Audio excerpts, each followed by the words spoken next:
श्री राहुल गांधी जी।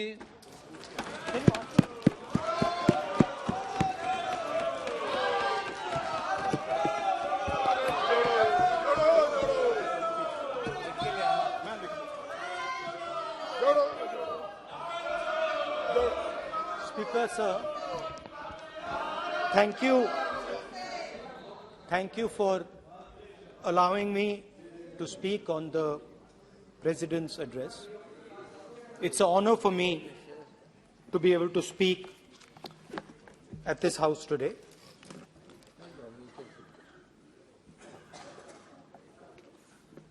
जैसे आप सबको मालूम है, पिछले 4 महीनों में हम भारत जोड़ो यात्रा कन्याकुमारी से लेकर कश्मीर तक हम पैदल चले।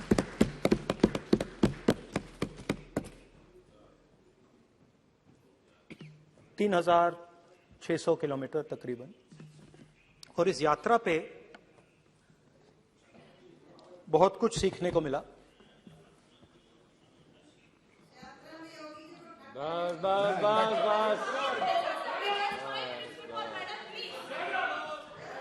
इस यात्रा में बहुत कुछ सीखने को मिला और जो जनता की आवाज, हिंदुस्तान की आवाज है, उसको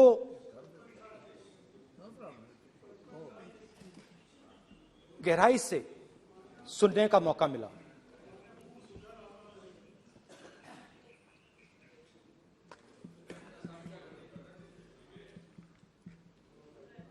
शुरुआत में, यात्रा की शुरुआत में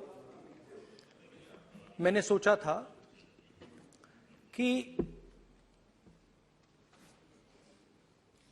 3,500 किलोमीटर चलने हैं और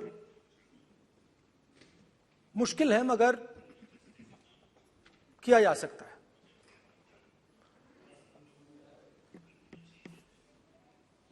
आप भी राजनेता हो, हम भी राजनेता हैं।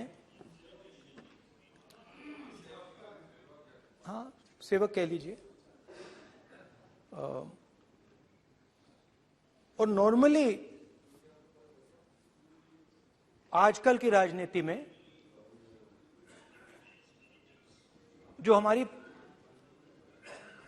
पुराना ट्रेडिशन था पैदल चलने का, वो आजकल हम सब लोग, हम भी आप भी, उस ट्रेडिशन को शायद भूल गए या उसका हम पालन नहीं करते। मैं भी उसमें शामिल था, आप भी उसमें शामिल हैं। हम सब, कोई गाड़ी में जाता है, कोई हवाई जहाज में जाता है, कोई हेलीकॉप्टर में जाता है, मगर पैदल कम चलते हैं। ठीक है, ठीक है। और जब पैदल चला जाता है, हाँ पैदल जाएंगे, सब जगह पैदल जाएंगे, घबराइए मत। तो जब पैदल चला जाता है,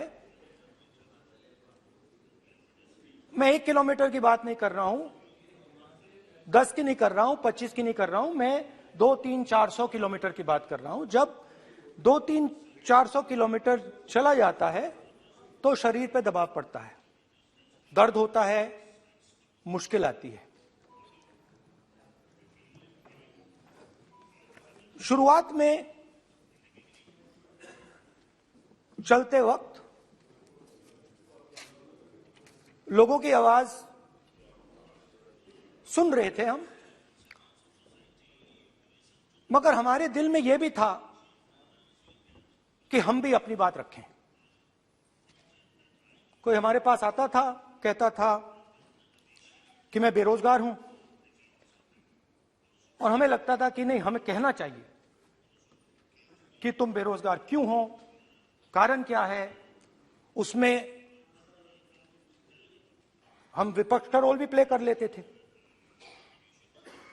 आपकी भी बुराई कर देते थे। नहीं, वो तो है, वो भी करेंगे, हम भी करेंगे। मगर थोड़ी देर चलने के बाद एक बदलाव आया और जो हमारी आवाज थी, जो ये डिजायर था बोलने का कि भैया बेरोजगारी इसलिए है, महंगाई इसलिए है, वो बिल्कुल बंद हो गई। क्योंकि हमने इतने लोगों से बात की, मतलब हजारों लोगों से बात की, बच्चों से,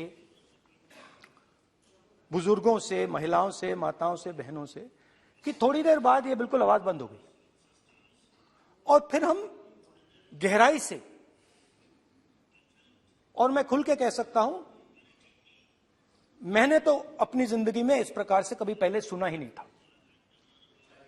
क्योंकि हम सब में थोड़ा सा अहंकार होता है कि हम ही बता दें, अपनी बात रख दें।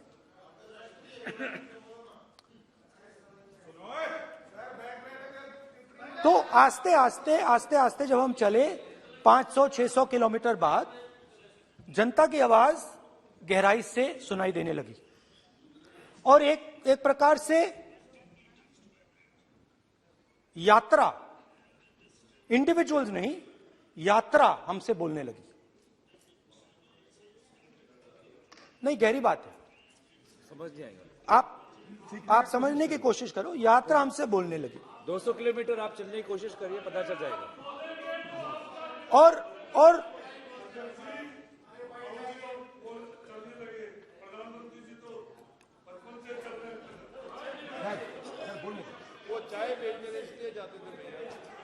तो यात्रा बोलने लगी। कोई आता था, कहता था, युवक आता था, कहता था मैं बेरोजगार हूं। हम सवाल पूछते थे, क्या पढ़ा आपने? इंजीनियरिंग की, अब क्या करते हो? कोई कहता था मैं बेरोजगार हूं, कोई कहता था मैं उबर चलाता हूं, कोई कहता था मैं मजदूरी करता हूं। किसान आए हजारों। प्रधानमंत्री बीमा योजना की बात की कि हम पैसा भरते हैं, तूफान आता है, आंधी आती है, पैसा गायब हो जाता है।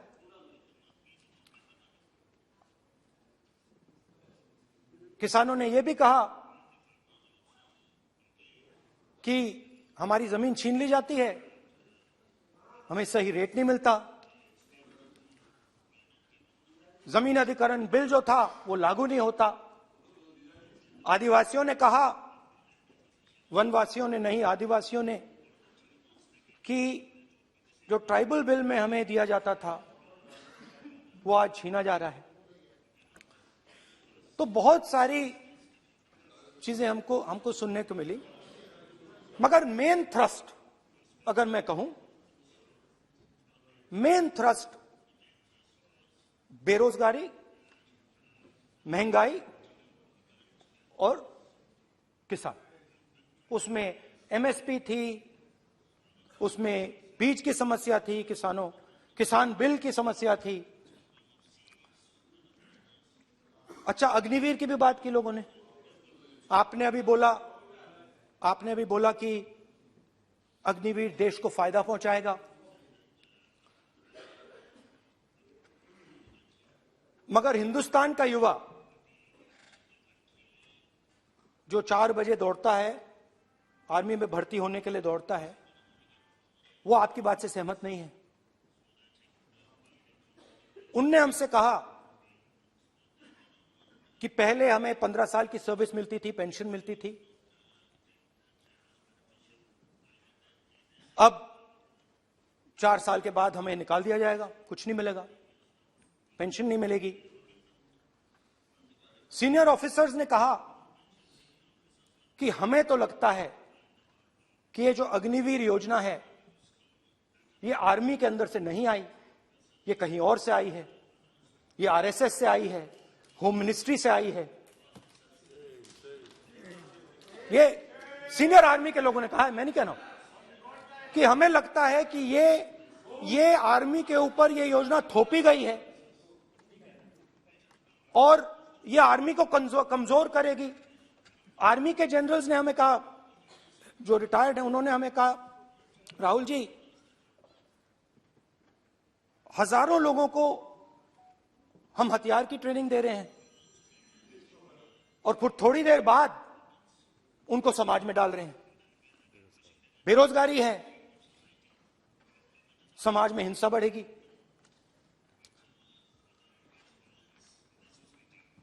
तो उनके मन में था कि ये जो अग्निवीर योजना जो है, ये आर्मी के अंदर से नहीं आई है। और मुझे नाम भी बताया कि अजीत डोभाल जी ने ये योजना आर्मी पे थोपी है। क्यों नहीं ले सकते? क्यों नहीं ले सकते? बिल्कुल ले सकते हैं, पार्लियामेंट में थोड़ी है वो। क्यों नहीं ले क्यों नहीं ले सकते? क्या बात कर रहे हैं? सर ये तर्क है, बाद में फिर अडानी के लिए भी यही बोलने वाले हैं, फिर ये तर्क है इनका।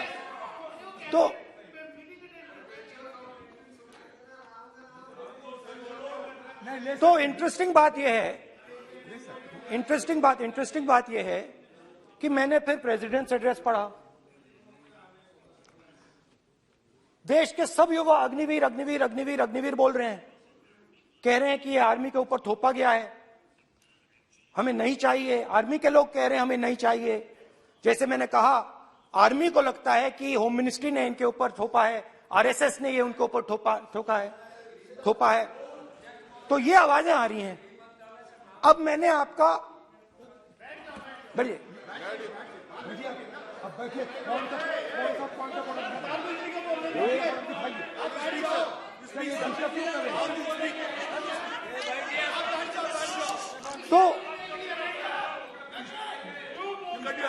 तो एक फर्क, मैं थोड़ा पानी ले आओगे? मैंने पानी, तो मुझे एक फर्क दिखा। प्रेसिडेंट्स एड्रेस में बहुत सारी चीजें बोली गई। अग्निवीर के लिए एक लाइन थी, एक शब्द, एक बार अग्निवीर शब्द का प्रयोग किया गया, और वो भी अग्निवीर योजना हमने दी। उससे ज्यादा कुछ नहीं बोला।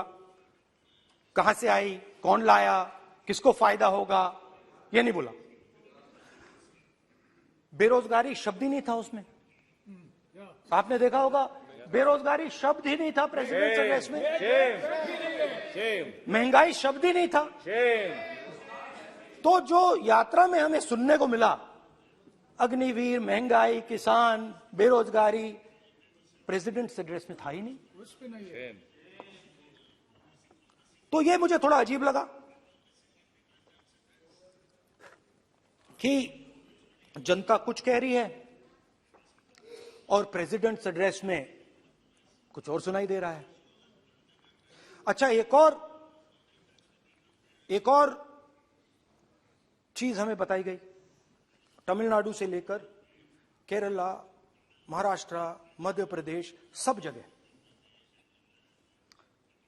एक नाम सब जगह हमें सुनने को मिला, अदानी। यह नाम पूरे हिंदुस्तान में, केरल में, तमिलनाडु में, महाराष्ट्र, कर्नाटका, हिमाचल, कश्मीर, सब जगह अदानी अदानी अदानी अदानी अदानी।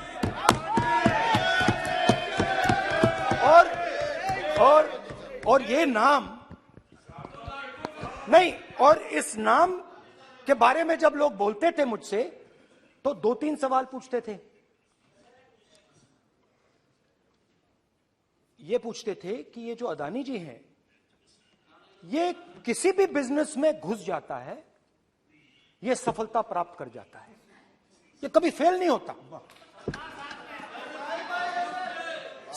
और युवाओं ने मुझसे यह सवाल पूछा कि भाई ये हो क्या रहा है, हम भी सीखना चाहते हैं।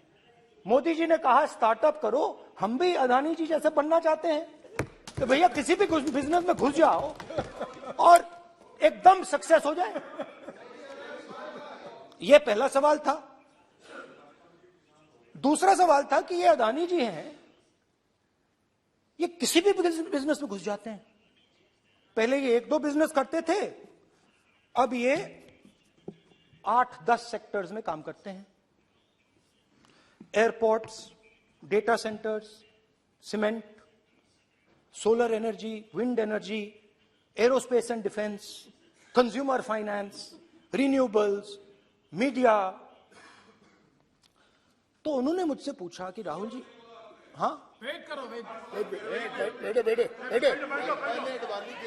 हाँ, धन्यवाद। पोर्ट्स की बात भी थी। ये भी सवाल पूछा कि भैया एक बात बताइए, राहुल जी बताइए हमें कि अदानी जी का जो नेटवर्थ है वो 3 साल के अंदर, 2014 से लेकर 2022 तक ये $8 बिलियन से $140 बिलियन कैसे हो गया? कैसे हुआ? मोदी है तो ये 2014 में अगर आप दुनिया की, मुस्कुरा रहे हैं आप, बीजेपी में है ना आप, तो ये लिस्ट आती है, एक लिस्ट आती है दुनिया के सबसे अमीर लोगों की। इस पे ये 609 नंबर पे थे 14 में। 609 पीछे बिल्कुल। पता नहीं जादू हुआ, दूसरे नंबर पे पहुंच गए। मोदी है तो मुमकिन है।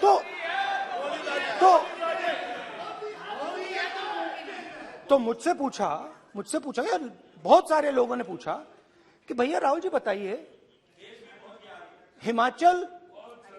हिमाचल में सेब की बात होती है अदानी जी, कश्मीर में सेब की बात होती है अदानी जी, पोर्ट्स की बात होती है अदानी जी, एयरपोर्ट की बात होती है अदानी जी, इंफ्रास्ट्रक्चर। अच्छा, हम सड़क पे चल रहे हैं, मैं पूछूं किसने बनाई? अदानी जी।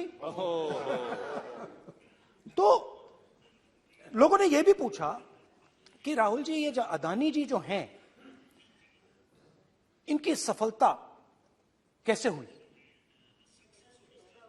ये इतने बिजनेसेस में कैसे घुस गए? इतनी सफलता कैसे प्राप्त हुई?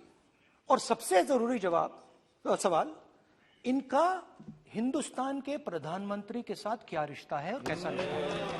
देश जानना चाहता है, तो देश जानना चाहता है। ये देखिए रिश्ता, ये देख लीजिए प्लीज। पोस्टर माननीय सदस्य, पब्लिक में सर, माननीय सदस्य पोस्टर लीजिए। प्लीज, पोस्टर नहीं। पोस्टर नहीं है सर। देखिए, आप बैठिए, 1 मिनट बैठिए। आप पोस्टरबाजी करेंगे तो इधर नहीं सर। कहेंगे राजस्थान के मुख्यमंत्री का पोस्टर चिपकाएंगे। पोस्टरबाजी के लिए सदन नहीं है। आप बात सर। करें, पोस्टरबाजी नहीं। स्पीकर सर, आप वरिष्ठ सदस्य हैं, स्पीकर सर, तो पोस्टरबाजी उचित नहीं है। स्पीकर सर, पोस्टरबाजी उचित स्पीकर नहीं है, सर। प्लीज। राजस्थान के मुख्यमंत्री, ये सच्चाई है। This picture was came into the media. चलिए, पोस्टर नहीं, प्लीज। वो लिख दे दो मुझे। हाँ, आ गया। Just right it neatly. तो नहीं स्पीकर सर, वो फोटो है सर, वो पोस्टर नहीं है। आप वरिष्ठ सदस्य हैं, प्राइम मिनिस्टर की पोस्टर और फोटो है सर, उसमें नियम में बहुत नहीं है। उनका अच्छा चेहरा सदन ने दिख नियम रहा बनाया है। है।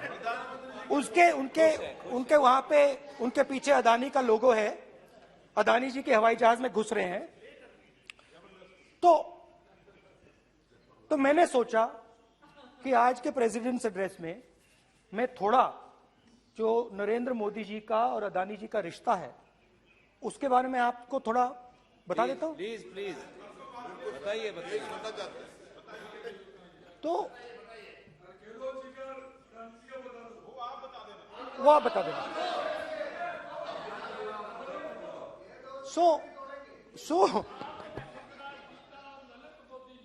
So the relationship begins many years ago when Narendra Modi ji was the Chief Minister of Gujarat. And when most of India's business was asking questions of the Prime Minister, was against the Prime Minister, one man stood shoulder to shoulder with the Prime Minister.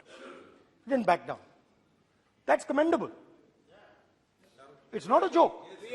He was loyal to the Prime Minister. And what did he do? He helped Mr. Modi construct the idea of resurgent Gujarat. Right? The idea that you bring these businessmen together, and you call it resurgent Gujarat, vibrant Gujarat, they're both. And he was the backbone in setting up that group of people. Okay? And the result of that was tremendous growth of his businesses in Gujarat. Expansion of his businesses. I think then the real magic starts. जब प्रधानमंत्री जी दिल्ली आते हैं और 2014 में असली जादू शुरू होता है। मैंने कहा कि 2014 में वो 609 नंबर पे थे, कुछ ही सालों में वो दूसरे नंबर पे पहुंच गए।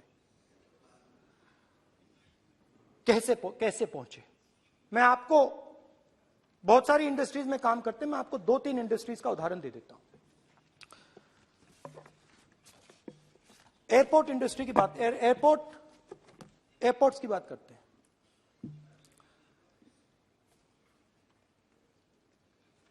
कुछ साल पहले सरकार ने हिंदुस्तान के एयरपोर्ट्स को डेवलप करने के लिए दिया। नियम था, there was a rule that anybody who does not have prior experience in airports cannot be involved in development of these airports. नहीं, गलत नहीं बोल रहा हूं।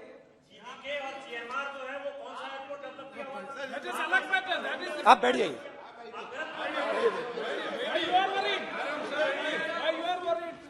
अडानी के डिफेंस में आ गए सर। देखिए, अरे माननीय सदस्य प्लीज मेरी बात सुनो। तो एक मिनट मेरी बात सुनो। ये एक मिनट बात सुनेंगे। ये संसद है, अपन किस दिशा पर चर्चा कर रहे हैं ये देश देख रहा है। हमें राष्ट्रपति अभिभाषण पर चर्चा करें तो उचित रहे, बाकी आपकी इच्छा है, स्वतंत्र अभिव्यक्ति है। मेरा मानना ये तो अपन एक विषय पर ओके, तो आपको तो रूल था, नियम था। हाँ, पॉइंट ऑफ ऑर्डर किस पे है ये? सर कैसे एयरपोर्ट का प्राइवेटाइजेशन तो उनके समय हुआ, ऐसी कोई पार्टी थी जिसका अनुभव था? ये कौन सी बात कर रहे हैं? बोलिए। ओके प्लीज ओके, बोलने दे आपको नेता को, तो बोलने दे आपको नेता को। रूल था, प्लीज बोलने दे। रूल था कि अगर कोई एयरपोर्ट बिजनेस में नहीं था तो वो इन एयरपोर्ट्स को ले नहीं सकता था। इस रूल को हिंदुस्तान की सरकार ने बदला। किसी ने भी बनाया हो रूल था, किसी ने भी बनाया हो रूल था। रूल बनाया किसने बात नहीं है, रूल बदला किसने बात है। रूल बदला गया,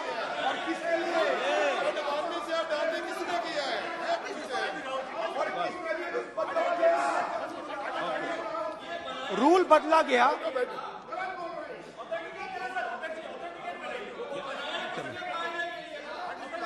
चलता रहेगा क्या सर? रूल को बदला गया। सर बोलने दीजिए। करना चाहिए सर, ऑथेंटिकेट करना चाहिए। चलिए आप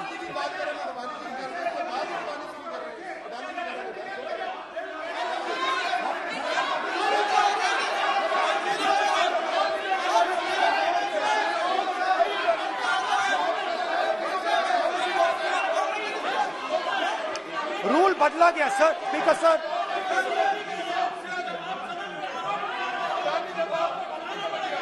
बैठे बैठे।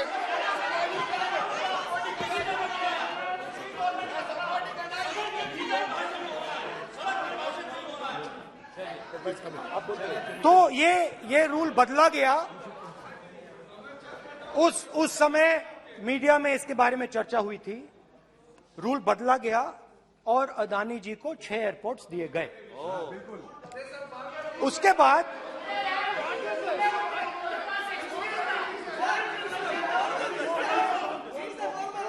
after that India's most strategic profitable airport, Mumbai Airport, was taken away by GVK, hijacked by using the agencies. The agencies को CBI, ED का प्रयोग कर GVK पर दबाव डालकर हिंदुस्तान की सरकार ने उस एयरपोर्ट को अदानी जी के हाथों में कर दिया। रिजल्ट क्या आया? रिजल्ट आया कि एयरपोर्ट्स में आज अदानी जी 24% हिंदुस्तान की एयर ट्रैफिक को अपने एयरपोर्ट से निकालते हैं और 31% एयर फ्रेट उनके एयरपोर्ट्स में से निकलता है। अब यह काम हिंदुस्तान की सरकार और हिंदुस्तान के प्रधानमंत्री जी ने फैसिलिटेट किया। तो बताइए, बोलिए वित्त मंत्री, विधि मंत्री। और ये जो सर ये हाउस में सर ये बोल रहे हैं, तुम तो ज्ञान बांट रहे हो, बैठ जाओ। सर ये यहाँ बहुत गंभीर मिनिस्टर हैं ये देश के। ये राष्ट्रपति का उद्बोधन को लेकर एक गंभीर चर्चा हो रही है। जो भी मेंबर कुछ भी बात करे विद फुल रिस्पॉन्सिबिलिटी ऑथेंटिकेट करें। और ये वाइल्ड एलिगेशन अपना एक सोच के आया है, बिना तर्क के ऐसे वाइल्ड एलिगेशन लगा रहे, ये कोई मतलब नहीं है सर। ये ऐसे नहीं बोल सकते और वो सर तर्क रखना पड़ेगा। अगर एलिगेशन लगा रहे हैं तो आपको पूरा डॉक्यूमेंट प्रूफ के साथ आपको रखना पड़ेगा। दे देंगे आप ऐसे बातें नहीं दे कर सकते। देंगे और ये गंभीरता को समझिए, ये डॉक्यूमेंट्री प्रूफ दे देंगे। अब आपने जो पिछले स्पीकर थे उन्होंने फॉरेन पॉलिसी की बात की, हम भी फॉरेन पॉलिसी की बात करते हैं।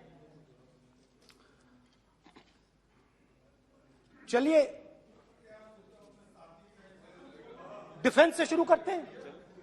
बहुत ऑप्शंस है, आप बताइए कहां से शुरू करें। बिजली, डिफेंस, कोयला, बहुत ऑप्शंस है।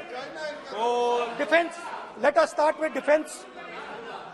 अब डिफेंस में अदानी जी का कोई एक्सपीरियंस नहीं था, जीरो एक्सपीरियंस। कल मैंने प्रधानमंत्री को एचएएल में देखा। प्रधानमंत्री जी ने कहा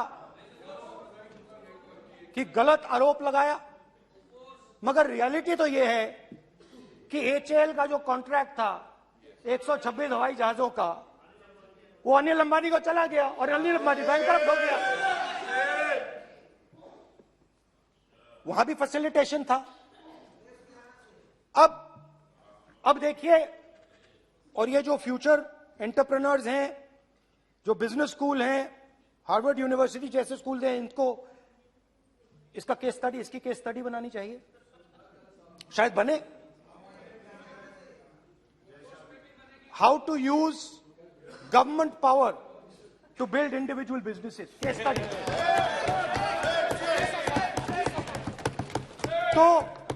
तो अब देखिए, अदानी जी की डिफेंस में इंटरेस्ट देखिए।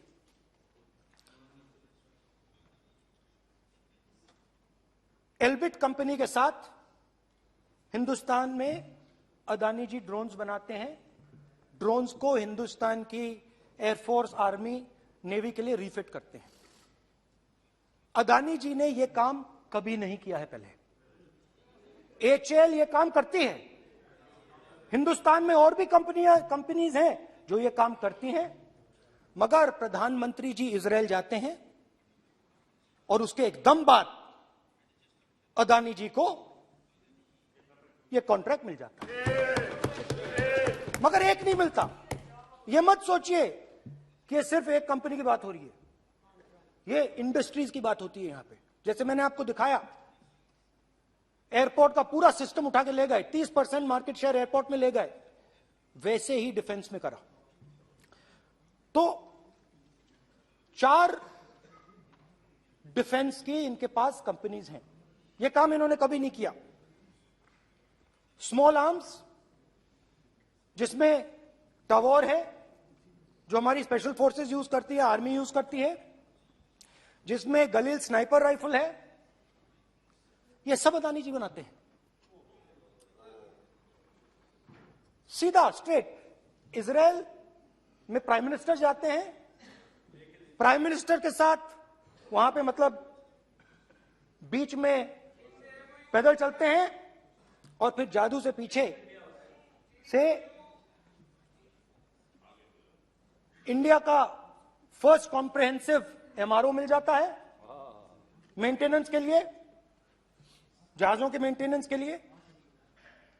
स्मॉल आर्म्स का बिजनेस मिल जाता है, इजरायली जो ड्रोन्स हैं उसका बिजनेस मिल जाता है। मतलब जो हिंदुस्तान और इजरायल का डिफेंस का रिश्ता है वो पूरा पूरा अदानी जी के हाथ में चला जाता है, खत्म कहानी। हाँ, उसमें पेगासस भी है, तो पता नहीं वहां से क्या मतलब पेगासस कैसे आया, क्या हुआ, किसने दिया। अच्छा, एक और बड़ी इंटरेस्टिंग चीज है, एक कंपनी है अल्फा डिफेंस, जो डिफेंस इलेक्ट्रॉनिक्स का काम करती है, एवियोनिक्स का काम करती है, और बहुत स्ट्रेटेजिक कंपनी है। वो भी अदानी जी के हवाले कर दी गई, अदानी जी ने एक्वायर कर लिया। तो आपने देखा कि एयरपोर्ट्स का बिजनेस 30% मार्केट शेयर, हिंदुस्तान और इजरायल का जो वेपन्स का बिजनेस है 90% उठा के ले गए। एक विजिट फॉरेन पॉलिसी, ये है फॉरेन पॉलिसी। चलिए, अब मैंने आपको इजरायल की बात बताई, ऑस्ट्रेलिया चलते हैं। कोयला ऑस्ट्रेलिया चलिए। ऑस्ट्रेलिया में अदानी जी जाके, नहीं क्यों, आप तो डिबेट करना चाहते थे, आप भी तो डिबेट करना चाहते थे। आपने बोला था कोई भी विषय पे डिबेट हो, तो हो गया अब डिबेट। अब क्यों डर रहे हो डिबेट से? अब क्यों डर रहे हो डिबेट से? क्यों डर रहे हो? जब हमने जेपीसी की मांग की, आपने बोला सदन में उठाओ। अब क्यों डर रहे हो? अब क्यों डर रहे हो? अब क्यों डर रहे हो? आप चर्चा से क्यों डर रहे हो? चर्चा से डर रहे हो आप?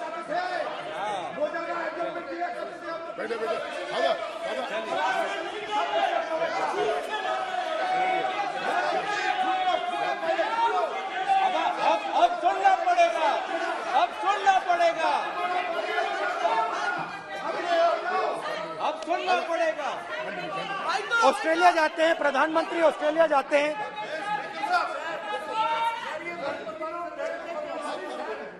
प्रधानमंत्री ऑस्ट्रेलिया जाते हैं।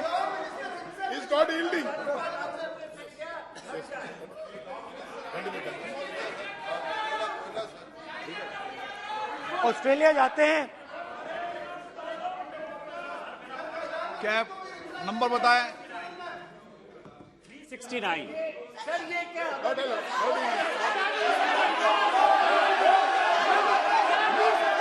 369 सर, ये कहता है सर, एक पेपर और document to be laid on the table shall be duly authenticated by the member presenting. देखिए पूरा सरकार इन्होंने सर, मैं इनको चैलेंज करता हूं कि जीएमआर और जीबीके उसको कब एयरपोर्ट का जो है संचालन का अधिकार था और कौन सा रूल है वो कोट करे सर। किस रोल के आधार पर ये, इनको मैं चैलेंज करता हूं, पूरी कांग्रेस पार्टी को चैलेंज करता हूं कि जीएमआर और जीबीके को कौन सा एयरपोर्ट चलाने का लाइसेंस जब दिया तो उनको उसका नॉलेज था। मैं चैलेंज करता हूं पूरी कांग्रेस पार्टी को। जब इन्होंने बिरला को बनाने का दिया, डालमिया को बनाने का दिया, टाटा को बनाने का दिया लाइसेंस, उस वक्त उनको कौन सा मोटर चलाने का अधिकार था सर? ये गलत बयानी कर रहे हैं। मेरा ये कहना है कि आप एलिगेशन प्रधानमंत्री के ऊपर लगा रहे हैं, आप पेपर दीजिए और कौन सा रूल भारत सरकार ने चेंज किया एयरपोर्ट में अडानी के लिए, वो ऑथेंटिकेट कीजिए, नहीं तो इस तरह की बात नहीं कर सकते हैं।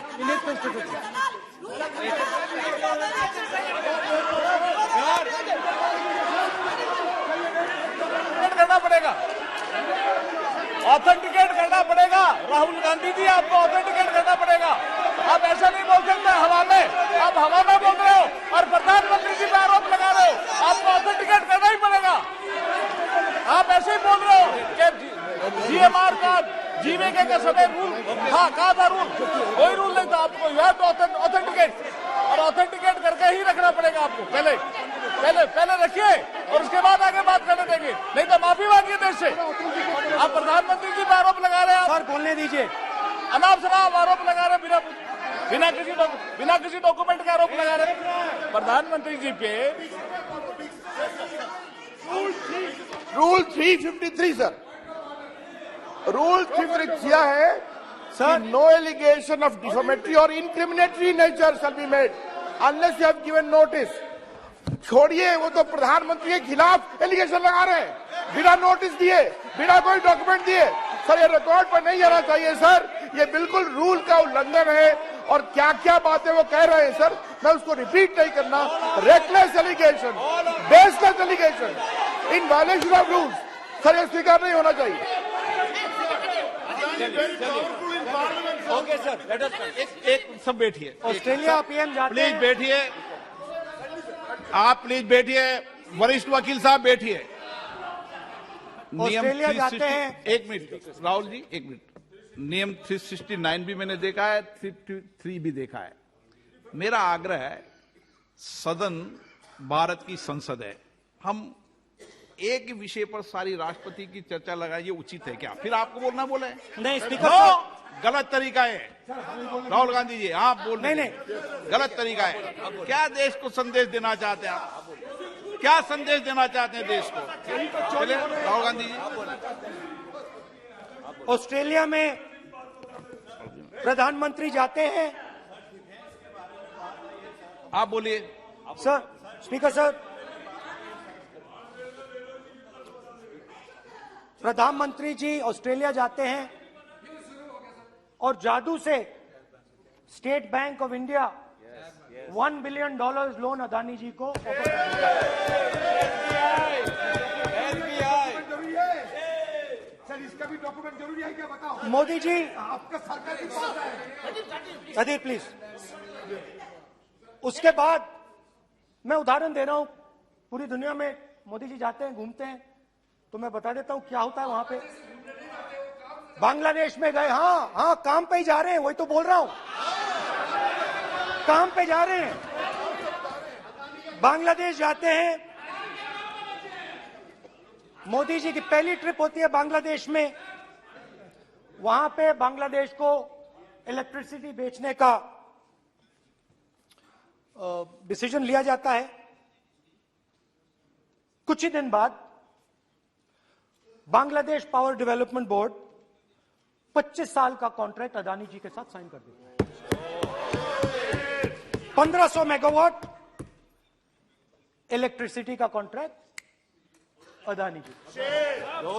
चलिए वहां से श्रीलंका चलते हैं।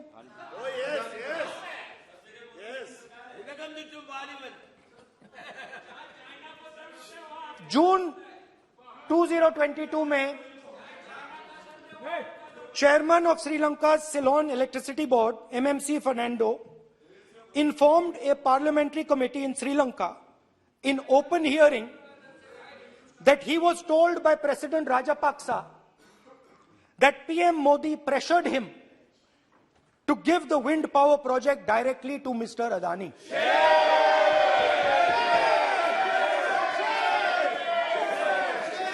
मतलब श्रीलंका इलेक्ट्रिसिटी बोर्ड के चेयरमैन कहते हैं कि उन्होंने राजापाक्सा जी ने कहा कि हिंदुस्तान के प्रधानमंत्री ने उनको कहा है कि ये विंड पावर का प्रोजेक्ट है, ये अदानी जी को देना है। तो ये रही आपकी फॉरेन पॉलिसी। ये हिंदुस्तान की फॉरेन पॉलिसी नहीं है, ये अदानी जी की फॉरेन पॉलिसी है, उनके बिजनेसेस बनाने की फॉरेन पॉलिसी है। अब यात्रा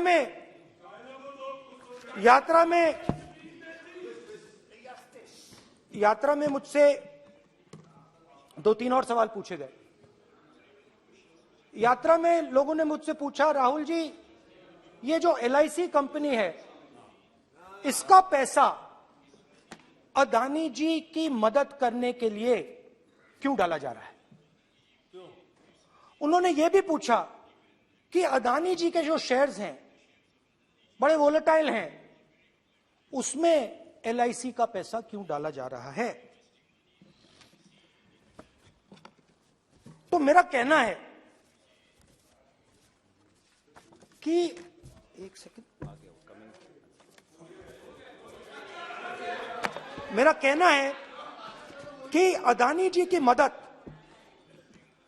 प्रधानमंत्री जी और हिंदुस्तान की सरकार कैसे करती है? हजारों करोड़ रुपए हिंदुस्तान के public sector banks Adani ji को मिलता है। 27,000 करोड़ रुपए SBI, PNB 7,000 crore, bank of Baroda 5,500 crore, ये मैं लिस्ट चलती जाएगी। LIC का एक्सपोजर 36,000 करोड़ रुपए, 3 crore SBI and other PSU bank holders. Money is going to Mr. Adani and to finance.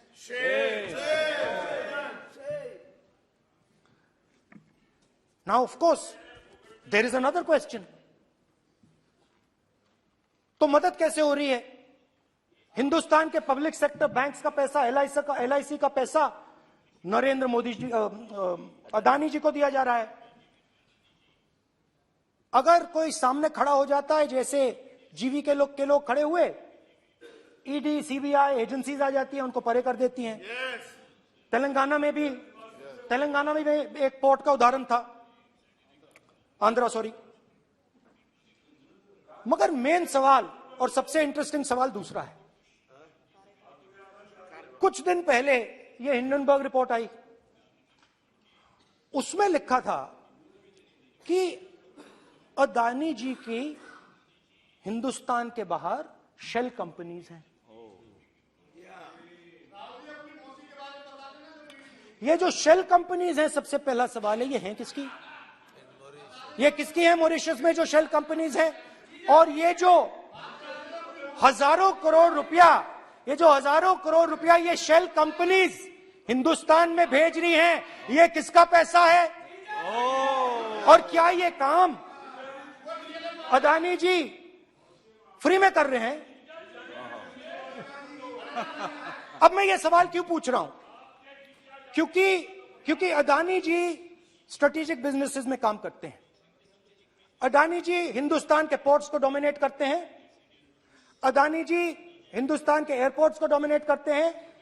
और जैसे मैंने कहा, अदानी जी हिंदुस्तान की डिफेंस इंडस्ट्री में बहुत जरूरी रोल प्ले करते हैं। तो मेरा पहला एक छोटा सा सवाल है कि जो शेल कंपनीज हैं, इनके बारे में हिंदुस्तान की सरकार ने कोई सवाल नहीं उठाया कि ये कौन लोग हैं, ये किनकी कंपनीज हैं? ये स्ट्रेटेजिक मामला है, पोर्ट्स का मामला है, एयरपोर्ट्स का मामला है, डिफेंस का मामला है, और जो कंपनी इन स्ट्रेटेजिक एरियाज में काम कर रही है उनके बारे में आपको मालूम ही नहीं। ये नेशनल सिक्योरिटी का मुद्दा है, आपको मालूम ही नहीं कि ये शेल कंपनीज किसकी हैं, कितना पैसा आ रहा है, किसका पैसा आ रहा है। तो एक बहुत बड़ा सवाल है, ये पैसा किसका है, ये शेल कंपनीज किसकी हैं, और ये हिंदुस्तान की सरकार की जिम्मेदारी है ये पता लगाना ये किसकी शेल कंपनीज है और ये किसका पैसा अंदर आ रहा है। JPC We want JPC.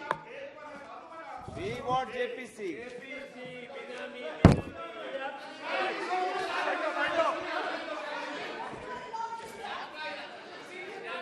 अच्छा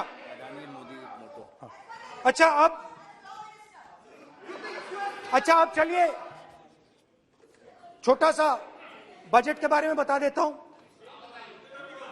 2022 में अदानी जी अनाउंस करते हैं कि वो $50 बिलियन इन्वेस्ट करेंगे to build the world's largest green hydrogen ecosystem. और इस बजट में बीजेपी की सरकार निर्मला सीतारमण जी कहती हैं हम ग्रीन हाइड्रोजन के लिए बहुत ह्यूज इंसेंटिव्स देंगे। 19,700 करोड़ रुपए हम ग्रीन हाइड्रोजन के लिए देंगे, मतलब अदानी जी को देंगे। जुगलबंदी बजट में अदानी जी के लिए 50 नए airport, coastal shipping, horticulture, grain storage, ये सब काम आप कर रहे हैं। तो मेरे सिर्फ कल प्रधानमंत्री जी कल भाषण देंगे, मेरे उनसे 2-3 छोटे से सवाल हैं। मेरा प्रधानमंत्री जी से 2-3 सवाल हैं।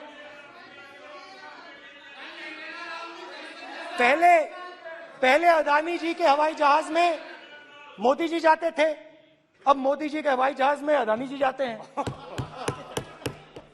पहले लोकल मामला था, फिर नेशनल मामला हो गया, उसके बाद इंटरनेशनल मामला हो गया। अदानी जी के लिए बोरिस जॉनसन का बेटा काम करता है, आपको पता नहीं मालूम है या नहीं मालूम? भाई सॉरी, नहीं बेटा भी, भाई काम करता है। तो ये मामला पहले गुजरात का मामला था, फिर ये हिंदुस्तान का मामला हुआ, अब ये इंटरनेशनल मामला हो गया है। तो मेरा सवाल प्रधानमंत्री जी से, और सिंपल सवाल है, प्रधानमंत्री जी आपकी फॉरेन ट्रिप्स पे अदानी जी और आप कितनी बार एक साथ गए? Adani ji, how many times did you travel together with Adani ji? How many times did Adani ji join you later on a visit? How many times did Adani ji travel to a country immediately after you did? Good question. And in how many of these countries after you visited did Adani ji get a contract? Good question. Also an important question, जरूरी सवाल, अदानी जी ने BJP को पिछले 20 साल में कितने पैसे दिए हैं?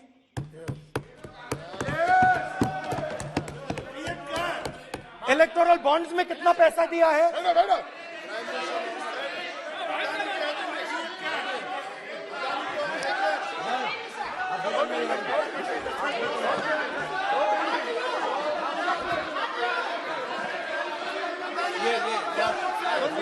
And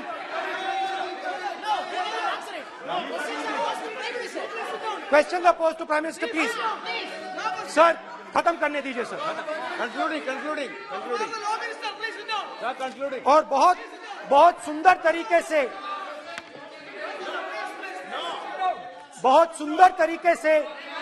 वो और मैं सिर्फ इतना कहना चाहता हूं, राहुल जी अभी आप सीनियर एमपी हो गए हैं, आप एक सीनियर एमपी हो चुके हैं। हम लोग एक्सपेक्ट करते हैं कि इस सदन का सदस्य होने के नाते जो भी बातें आप करेंगे गंभीरता से आप बात करेंगे। बाहर आप जो भी भाषण देते हैं हम लोग उसको रोक नहीं सकते हैं। इस सदन के अंदर में जो भी बात कही जाती है पूरा गंभीरता के साथ, प्रमाण के साथ कहे जाना चाहिए, ये परंपरा है। और राहुल जी ने कहा कि प्रधानमंत्री विदेश घूमने जाते हैं, तो मैंने आज वो जो युवाओं ने मुझसे सवाल पूछा था कि अदानी जी की इतनी बिजनेस एक्यूमेंट कहां से आई, इतने अलग अलग सेक्टर्स में अदानी जी ने कैसे सक्सेस प्राप्त की, अदानी जी के बारे में पूरी दुनिया को स्टडी करनी चाहिए, हार्वर्ड यूनिवर्सिटी को स्टडी करनी चाहिए कि पॉलिटिक्स के बीच में और बिजनेस के बीच में कैसा रिश्ता होता है। India is a case study and prime minister Narendra Modi should be given a gold medal in this. Now बहुत अच्छी तरह बीजेपी के जो पिछले स्पीकर थे उन्होंने मेरे भाषण को इंकैप्सुलेट किया मेरे लिए बहुत अच्छी तरह। आपने जो मैं सोच रहा था आपने उससे और भी अच्छी तरीके से बोल दिया। Coming together is a beginning, Adani और keeping together is progress, working together is success. Adani ji and Narendra Modi ji, thank you.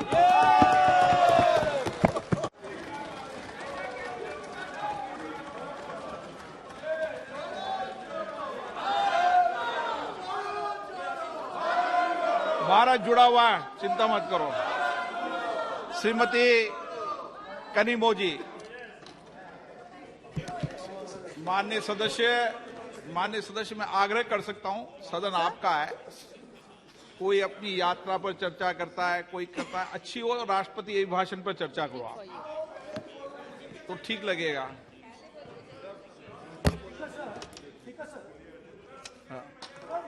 ये एक बात पे चर्चा नहीं हुई है, ये अलग अलग इंडस्ट्रीज पे, अलग अलग बिजनेसेस पे और इंटरनेशनल अफेयर्स पे डिस्कशन हुआ है।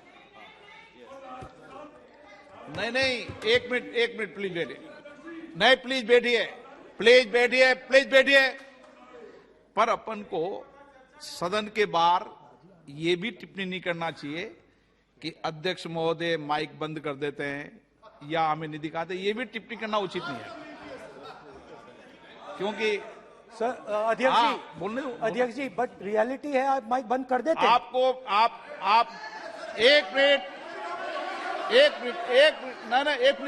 प्लीज बैठे, प्लीज आप बैठिए, मैं बैठा हूं ना, प्लीज बैठिए। नहीं, मेरा है कहना, आप पूरे समय बोले, आज नहीं, आपका आप बोल लें फिर।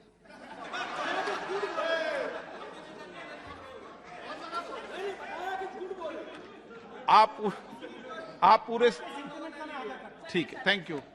कनिमोजी जी।